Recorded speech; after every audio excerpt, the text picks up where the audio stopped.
Ya, oke. Assalamualaikum warahmatullahi wabarakatuh.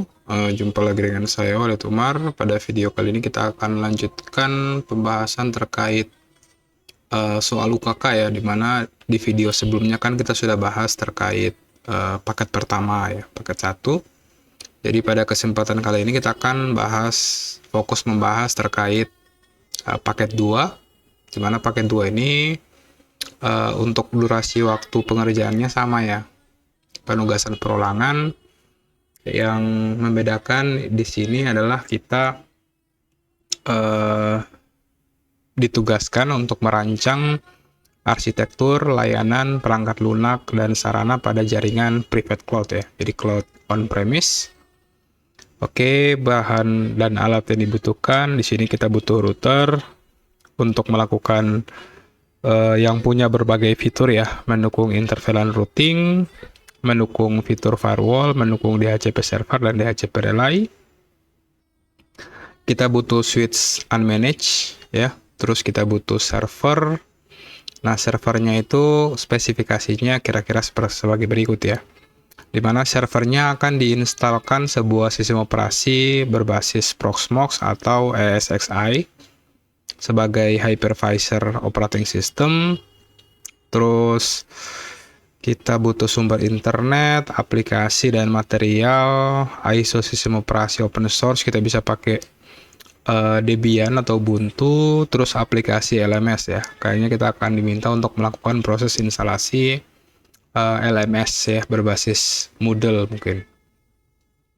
Adapun instruksinya adalah sebagai berikut. Sebuah instansi pendidikan berencana mengimplementasikan sistem pembelajaran daring berbasis cloud computing agar guru dan siswa dapat mengakses aplikasi dari mana saja.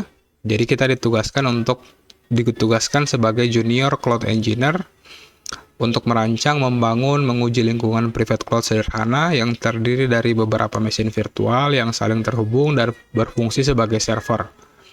Sistem cloud yang akan kita bangun itu mencakup 3 poin. Yang pertama, infrastruktur virtual menggunakan mesin virtual. Oke, jadi kita akan implementasi VM. Jadi di dalam server itu akan jalan VM. Terus platform layanan web dan database. Private cloud-nya itu berbasis ESXi atau Proxmox ya. Aplikasi LMS berbasis web, Moodle. Jadi tugas kita sebagai junior cloud engineer adalah merancang dan membangun jaringan cloud menggunakan layanan virtualisasi. Jadi tugas kita ada 5 poin di sini ya. Menerapkan layanan platform dan aplikasi web pada server cloud, uji coba performa dan integrasi layanan, lakukan aktivasi berkala berupa backup dan restore data layanan cloud ya, pada Proxmox atau pada SXI. Lakukan aktivasi incidental berupa patching, update, dan upgrade pada sistem cloud. Selanjutnya kita diminta untuk mendokumentasikan ya. Nah, di sini berikut detail terkait mesin VM yang akan kita buat pada server. Yang pertama, kita akan buat 2 VM ya. Ada VM web dan ada VM database. Jadi VM web dan database-nya tidak di dalam satu server, namun di sini diminta untuk dibedakan ya. Kalau di sini pakai sesuai dengan nomor urut ya, XX misalnya 10.2 dan database-nya 10.3. Masing-masing punya RAM dan CPU. Kita diminta untuk mengatur jaringan antar mesin, gunakan mode bridge agar dapat saling berkomunikasi, install sistem operasi, bisa pakai Ubuntu atau Debian pada setiap VM ya. Terus kita diminta untuk mengkonfigurasi IP address dengan topologi yang ditentukan, IP dari ISP-nya 172.16.100.x, terus IP Ethernet-nya untuk ke Proxmox itu pakai XX.1, terus IP lokal kayak ke internal client itu pakai 100.1 ya. Jadi nantinya kalau kita melangkah ke topologi, model topologinya seperti ini ya. Jadi akan ada klien yang akan disimulasikan sebagai klien internal dan ada klien eksternal. Jadi itu akan jadi pembeda. Terus kita diminta untuk membangun sebuah server yang di dalamnya berisi sistem operasi hypervisor. Oke, atur firewall untuk akses firewall di port 990.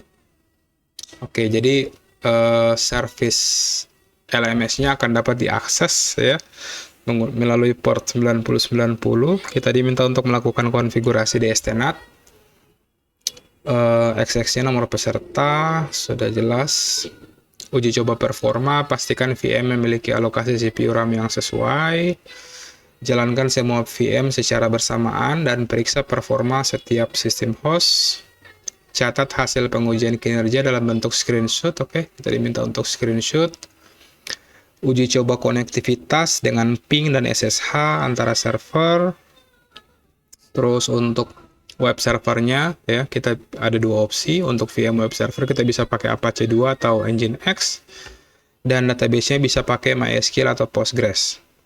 Terus konfigurasi layanan web, unduh install aplikasi LMS Moodle, sesuaikan pengaturan database, nama host dan direktori web. Oke, aman. Akses aplikasi dari browser klien menggunakan alamat IP server. Uji coba perangkat lunak LMS dengan melakukan tes fungsi login, pembuatan dan pengisian konten sederhana atau akses halaman utama, dan pastikan layanan LMS dapat diakses di alamat 192.168.xx.2 untuk internal client. Kalau external client aksesnya via IP-nya si router ya. Jadi kita akan melakukan proses konfigurasi DSTNAT. Terus kita diminta untuk mengoperasikan sistem cloud. Aktivasi secara berkala untuk membuat backup. Jadi nantinya akan ada scheduler backup-nya. Lakukan backup data konfigurasi dari masing-masing layanan server berupa backup database dan file konfigurasi web server. Contohnya etc apache 2/bintang, kemudian kompres dengan nama backup date. Ya, kayaknya kita akan pakai cron ya. Menggunakan cron job setiap 1 hari sekali. Simpan hasil backupnya di direktori /backup. Terus aktivasi incidental patching update dan upgrade. Lakukan patching. Paket keamanan, jalankan update. Terus lakukan upgrade versi aplikasi atau fitur. Catat versi sebelumnya dan sesudah. Dokumentasi ya.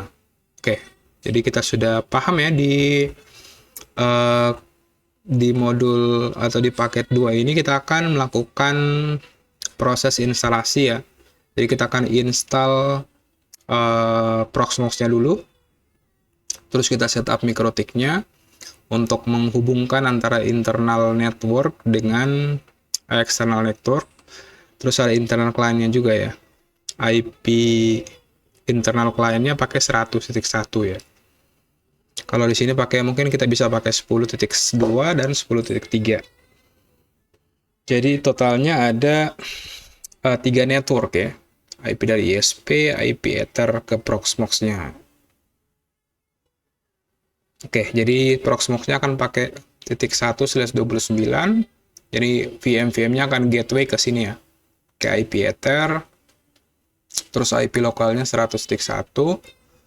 Nantinya klien yang ada di sini akan pakai IP yang satu segmen dengan si router ya, berarti 172. Ya, kalau kita lihat IP internal dari SP 172.100, nantinya dapat DHCP. Misalnya 172.16.100.100 berarti di sini 100.100. Nantinya klien yang akan dikonfigurasi. Oke, di sini kita bisa lihat ya konfigurasi eksternal kliennya akan dapat IP range-nya dari 172.16.100.100 tambah XX, berarti tambah dengan nomor absen peserta. Misalnya nomor absen peserta adalah 5, berarti 105. Itu konfigurasi IP di kliennya ya. 100.5, terus servernya akan berkomunikasi via IP public ya. Nantinya ketika mau akses layanan yang ada di lokal, LMS misalnya, yang akan kita expose di port 9090 itu dia akan akses via IP-nya si router. Nantinya kita akan buat DSTNAT di sini. Jadi kurang lebih seperti itu untuk langkah kerja kita ya. Jadi insya Allah kita akan coba buat video dokumentasi ya, implementasi konfigurasinya, di mana kita akan langsung menggunakan perangkat realnya. Jadi teman-teman mungkin bisa menyediakan beberapa perangkat berikut ya, misalnya server. Kita akan instalasi sama-sama servernya, kita akan konfigurasi routernya, dan kita akan install VM-nya ya. Kita akan pakai Ubuntu di masing-masing VM-nya. Nantinya yang satunya kita akan instalkan web server Nginx, dan di database servernya, jadi nantinya pada saat proses instalasi VM web server, modelnya akan mengkoneksikan ke database server. Jadi antara web server dan database servernya terpisah ya. Seperti itu. Jadi sekian video kali ini, semoga bermanfaat. Akhir kata, wassalamualaikum warahmatullahi wabarakatuh.